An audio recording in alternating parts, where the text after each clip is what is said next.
Ben adjusted the grocery bags in his arms, carefully balancing them while holding tightly to his 6-year-old son Ethan's small hand. The morning was quiet, the kind of peaceful that felt rare these days. They'd just finished their weekly grocery run, a small routine that had become one of the few constants in their lives since Ben's wife had passed away 3 years ago. He'd learned how to make peanut butter sandwiches, tie shoelaces, and handle school runs alone. It wasn't perfect, but it was their little world, and it was enough. As they walked toward the car, Ethan was mid-sentence about a superhero drawing he made when a sharp, piercing scream cut through the air. Ben froze.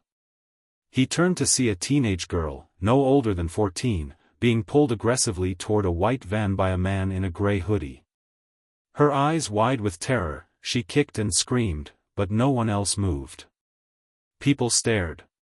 Some reached for their phones. But no one acted. Ben didn't hesitate. He pushed the grocery bags into Ethan's arms and ran. His heart pounded with a mix of rage and fear as he closed the distance in seconds.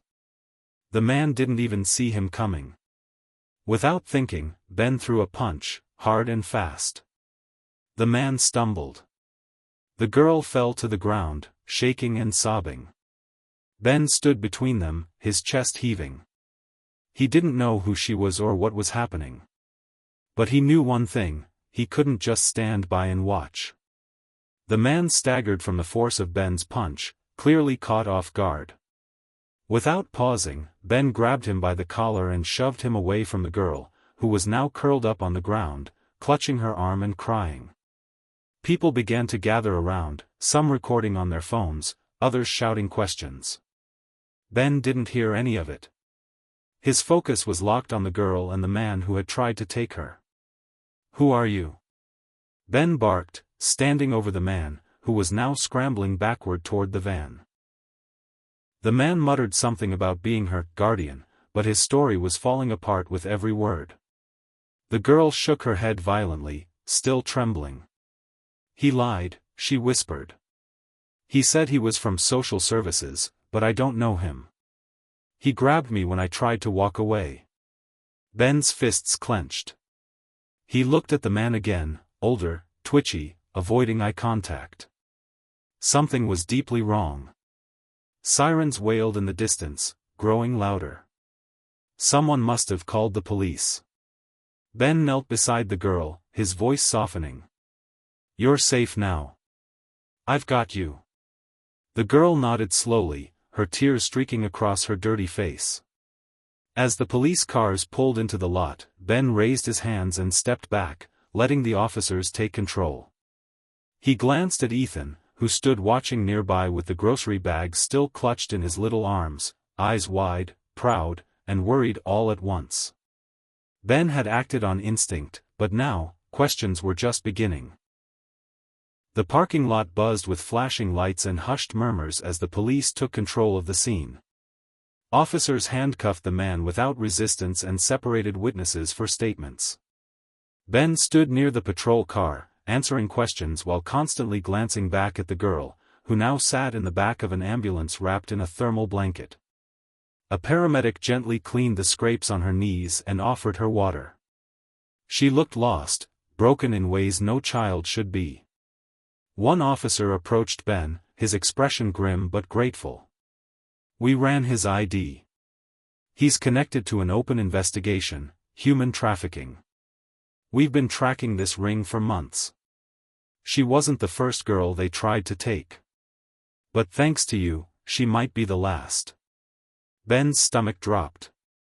He looked over at the girl again, feeling both relief and horror. "What's going to happen to her?" he asked quietly. "She'll be placed in temporary custody. We'll contact social services, but the system is overloaded," the officer replied. Later, Ben gently approached the girl. "Hey," he said softly, kneeling beside her. "What's your name?" "Mia," she whispered. "I'm Ben." "That's my son, Ethan," he said, pointing. "You're safe now." She didn't respond at first, but then her eyes met his. "He said he was helping me, but I didn't want to go." I ran away from my foster home. They didn't care about me. Ben felt something shift inside him. She wasn't just rescued, she was alone. And maybe, just maybe, this wasn't where their story ended. A few days later, after background checks and long conversations with child services, Mia was temporarily placed in Ben's care. It wasn't a decision he'd made lightly. He barely felt like he was managing with Ethan. Raising a teenage girl was a completely different world. But when they offered to move Mia to a shelter because no foster families were available, he couldn't let that happen. He saw the fear in her eyes, the same fear his son had after losing his mother. He couldn't turn away. The first few days were quiet. Mia barely spoke. She kept her distance, spending most of her time in the guest room, the door slightly cracked open but her presence barely felt. She flinched at loud noises, avoided eye contact, and never asked for anything. Ethan, on the other hand, was curious. He would leave her notes under the door, little drawings, jokes, and stories about superheroes. One evening, Ben found the two of them sitting at the kitchen table. Mia was helping Ethan with a school project, carefully gluing pictures into a scrapbook. She smiled, just a little, and Ben felt something shift. That night, he passed her room and saw a paper taped to the wall. It was one of Ethan's drawings with the words she had added in her shaky handwriting. For the first time in years. I feel safe. Ben stood outside the door for a long moment, his heart heavy. She was healing. Slowly. And maybe, so were they all. The school auditorium was packed, buzzing with applause and proud families as students walked across the stage to receive awards. Ben sat in the third row, dressed in a shirt Ethan had insisted he iron, holding a bouquet of simple flowers. Next to him, Ethan fidgeted excitedly, clutching a handmade sign that read, "Go Mia," in crayon. When Mia's name was called, Ben felt a lump rise in his throat. She stepped onto the stage in a simple dress, her hair neatly braided, her eyes shining, not with fear, but with pride. The principal handed her a scholarship certificate, announcing her acceptance into a community college's early enrollment program for writing. The crowd applauded, but Ben barely heard it. All he could see was how far she had come. Mia took a deep breath and leaned toward the microphone. Her voice trembled at first, but it grew stronger with every word. A few months ago, I didn't know where I'd sleep next, or if I'd even survive. Then someone stepped in. Not because he had to, but because he chose to. Ben, you didn't just save me, you showed me what real family means. And Ethan, thank you for being my little superhero. The audience stood in ovation. Ben couldn't hold back the tears anymore. Ethan clapped so hard his sign fell to the floor.